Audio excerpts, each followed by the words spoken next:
C'était censé être le plan parfait, la belle-mère a imaginé un moyen de voyager sans sa belle-fille, profitant du temps seul avec son fils et ses petits-enfants. Il a presque réussi. Mais il a oublié un détail crucial et il l'a payé cher. Les relations familiales sont le terrain le plus miné qui soit. Et aujourd'hui, nous allons plonger dans une histoire qui prouve exactement cela. Une fois de plus, elle regarda l'écran de son téléphone portable, comme si la force du désir pouvait faire accélérer l'horloge. Chaque minute semblait une éternité. Il restait encore des heures avant son arrivée, et l'anxiété la consumait. Ce n'était pas n'importe quelle attente, j'avais une bonne nouvelle à partager, de celles qui ne se partagent pas par message ou par appel. Pas par secret, mais parce que je voulais voir son expression lorsqu'il découvrait que, cette fois, son mari sceptique avec qui il s'était déjà disputé à ce sujet avait complètement tort. Quel dommage, tu crois vraiment qu'elle va te libérer? On en parle depuis des années, et rien. Votre patron pense que l'équipe est composée de robots, qui n'ont pas besoin de se reposer. Elle trouve toujours un prétexte pour vous accorder 2 jours maximum, avait-il dit en riant ironiquement, alors qu'elle rêvait à voix haute de plage, de vagues et de sable chaud. 2 phrases sèches suffirent à faire voler en éclats ses projets. Le pire? Il avait raison. Au début, il n'y avait aucun signe de chance. Sa patronne était une bourreau de travail reconnue, prête à travailler le week-end, si elle le pouvait, toute la nuit. Lorsqu'un employé osait demander les vacances auxquelles il avait droit, il n'y avait que 2 possibilités, soit elle fragmentait les jours de congé, convainquant le pauvre type de ne pas trop se reposer, soit, avec un calme inquiétant, elle proposait de quitter l'entreprise. Beaucoup n'ont pas pu supporter le rythme et sont partis. D'autres, comme elle, déglutissaient difficilement. Non qu'il ne puisse pas démissionner, son mari l'avait même suggéré. Mais le salaire était si bon que la plupart des employés ne pensaient même pas à partir. Trouver un autre emploi avec ces conditions? Mission impossible. Alors, elle a continué, travaillé, économisé chaque centime, rêvé secrètement du jour où elle emmènerait enfin sa famille en vraies vacances. Son fils, âgé de presque 10 ans, réclamait la mère depuis quelque temps. Elle ne l'avait jamais vu. Et lorsque son mari se moquait de ses projets, au lieu de se décourager, sa colère lui donnait de la force. C'est avec cette détermination qu'il entra dans le bureau de sa patronne, la regardant dans les yeux tout en lançant la bombe en l'air, « Je veux prendre mes vacances. Les 2 semaines auxquelles j'ai droit selon la loi. » La femme derrière le bureau fut d'abord surprise, puis rit, jusqu'à ce que son visage devienne un masque impénétrable. Il s'appuya contre le dossier de sa chaise, jouant avec le stylo entre ses doigts, comme s'il pesait les mots. « Vous savez très bien comment ça se passe ici. Pourquoi insister là-dessus? » Elle n'a pas reculé. Au contraire, il redresse les épaules et répond avec fermeté, « Parce que la loi est de mon côté. Et, s'il le faut, j'écrirai sur le champ ma démission. » La menace était comme un coup de poing dans le ventre du patron. « Êtes-vous prêt à tout jeter pour des vacances? Mon fils a 10 ans et n'a jamais vu la mer. Moi-même, je ne me souviens pas de la dernière fois où j'ai passé un week-end loin de chez moi. Si je dois démissionner pour me reposer, qu'il en soit ainsi. J'ai suffisamment d'expérience pour trouver un autre travail. » C'était suffisant. La patronne, contre sa volonté, a cédé. Très bien. 2 semaines. Mais la prochaine fois, tu pars sans un centime d'indemnité de départ. Le soulagement fut si grand qu'elle faillit laisser tomber la tasse de thé qu'elle tenait. Lorsque son mari et son fils sont arrivés, elle pouvait à peine contenir son enthousiasme. Au lieu de lui faire un câlin, elle ouvrit son ordinateur portable et tourna l'écran vers lui, « Choisissez. » Nous l'avons fait. 2 semaines. Où allons-nous? Il fronça les sourcils. Nina, qu'est-ce que c'est? Tu as arrêté? Presque. Mais ce n'était pas nécessaire. Toute la nuit a été pleine de rires, de recherches et de rêves, hôtel en bord de mer, chambre avec vue sur l'océan, billets achetés sur place. Les jours suivants, ils parcourèrent les magasins, renouvelant leur garde-robe, achetant tout ce qui pouvait être utile pendant le voyage. Jusqu'à ce que, 3 nuits avant son départ, son mari arrive tendu, évitant de la regarder dans les yeux. « Ma mère a entendu dire que nous allions voyager. Elle veut nous accompagner. » Son cœur se figea. La relation avec sa belle-mère était un véritable champ de bataille. La femme la considérait comme une épouse inadaptée, une mère négligente, une carriériste égoïste, qui ne pensait qu'à l'argent. Ils ne s'étaient pas parlé depuis des années, et encore moins ne s'étaient pas vus lors d'occasions spéciales. Et maintenant, cette proposition? Tolia, tu ne peux pas être sérieuse. Tu te souviens combien de fois nous l'avons supplié d'emmener notre fils dans sa maison sur la plage, même pour 2 jours?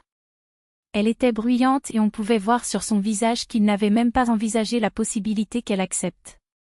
Nina, c'est ma mère. Elle a le droit de passer du temps avec nous.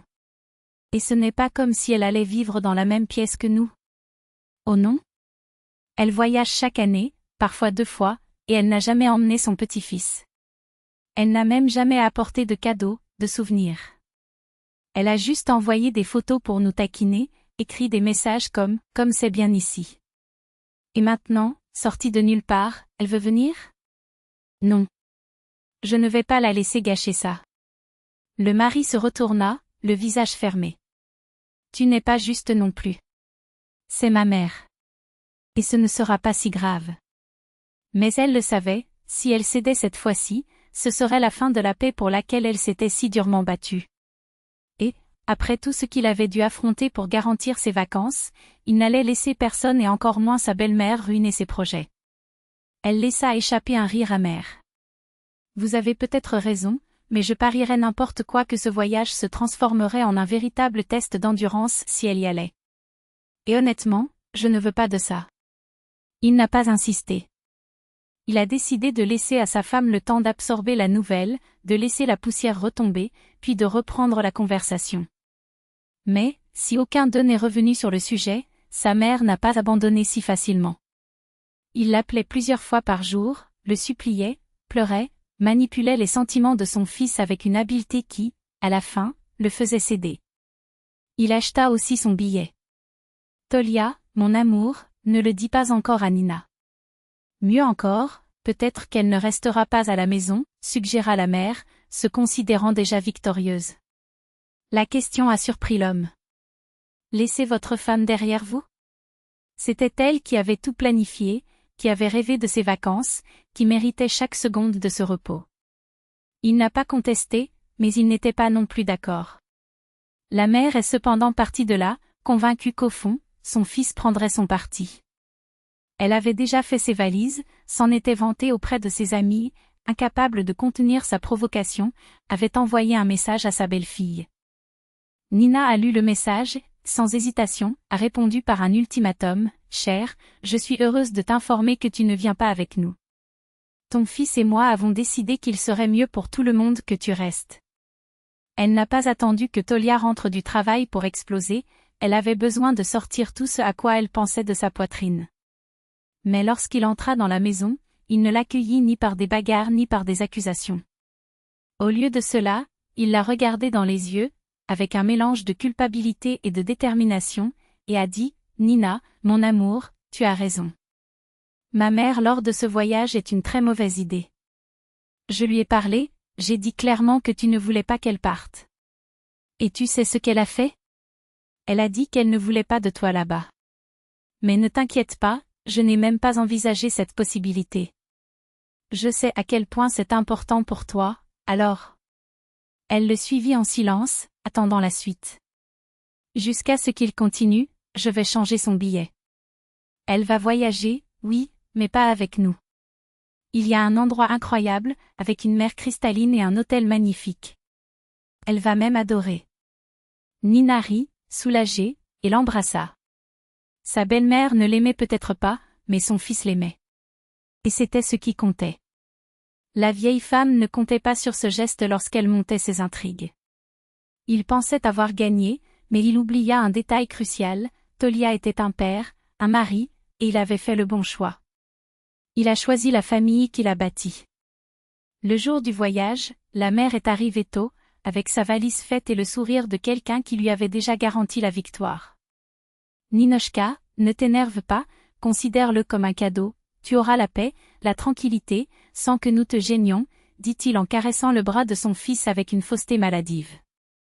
Nina ne prit même pas la peine de répondre. Tolia non plus. Il aurait pu informer sa mère sur le champ du changement de projet, mais pourquoi gâcher la surprise? Il l'a laissé croire à la supercherie jusqu'au dernier moment. Lorsque Nina a quitté l'appartement avec sa famille et sans sa belle-mère, la femme a froncé les sourcils mais est restée silencieuse. Dans la voiture, la belle-fille regardait son mari avec un sourire ironique. Mais c'est au comptoir d'enregistrement que le spectacle a atteint son apogée. En recevant un billet pour un vol complètement différent, la mère a failli crier, réalisant enfin le piège. « Fils, comment as-tu pu ?» Tolia haussa simplement les épaules. « Maman, ce sera mieux ainsi. J'ai choisi un endroit génial pour toi. Tu voulais être avec nous, mais sans Nina, et je n'accepte pas ça. C'est ma femme, ma famille. » Traître. Il préférait cet inconnu à sa propre mère, siffla la femme en retenant sa voix pour ne pas attirer l'attention. Mais le fils n'a pas été ébranlé. « Vous qui n'avez jamais essayé d'accepter mon choix. Nous pourrions vivre en paix, mais vous avez préféré la guerre. Maintenant, récoltez les fruits. » La mère a arraché le message des mains de son fils, a pris la valise et est partie en jurant de se venger. Ils ont cependant continué leur voyage sans remords. 2 semaines de pur repos, de rire et de reconnexion. Ils sont revenus encore plus amoureux, plus unis. Pendant ce temps, la belle-mère, qui pensait avoir été victime de cruauté, a en réalité profité d'un mois entier de vacances, seule, avec le cadeau que son fils lui avait fait. À son retour, il a tenté de blâmer le couple, de se plaindre, de faire une scène. Mais personne ne lui prêta attention. L'enjeu était bien plus important.